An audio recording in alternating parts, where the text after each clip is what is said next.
আমি যখন বিদেশ আসি এবার আমি অনেক কষ্ট নিয়ে এবার দেশ ছাড়ছি, যে কারণে আমার আর দেশে যেতে নিজের থেকে ইচ্ছা করে না।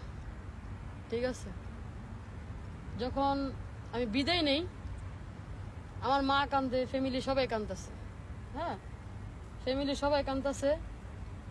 আমি সবাইকে কি ইশারা দেখাইতেছে যে আমি ভালো আছি, কান্দিস না। কি দ্রুতভাবে ভাই গাড়িতে উঠে গেলাম, সাথে গেল ভাই। ভাই একদিকে ফিরে রয়েছে, আমি একদিকে ফিরে রয়েছি। তবুও কেউ কোনো কথা কইতে পারতেছি না, আমি কথাই কইতে পারতেছি না। ঠিক আছে, এয়ারপোর্টে আসলাম, তখনও ভাই জড়া ধরে কান্দা দিল। তখনও বাইরে আমি ঠিক আছে, কি ঠিক আছে।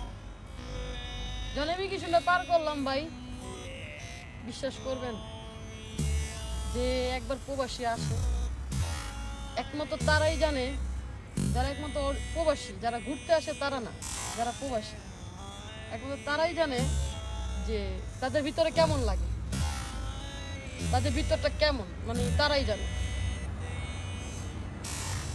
কষ্ট করে যদি প্লেন পর্যন্ত যাই তখন মনে হয় 9টার প্লেন ছাড়ে না কেন, তখন মনে হয় প্লেন আরো 10 মিনিট বয়ে থাকে, আরো 10 মিনিট থাক, আরো 10 মিনিট থাক। কি যার একটু মনে নিঃশ্বাস নিতে পারতেছে, আর একটু মনে আমার দেশের গন্ধটা নাকে আইতেছে। জনি প্লেনটা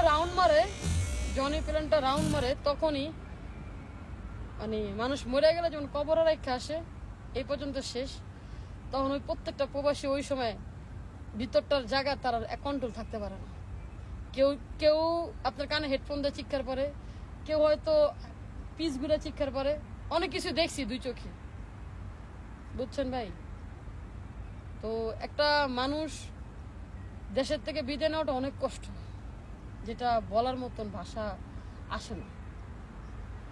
দেখে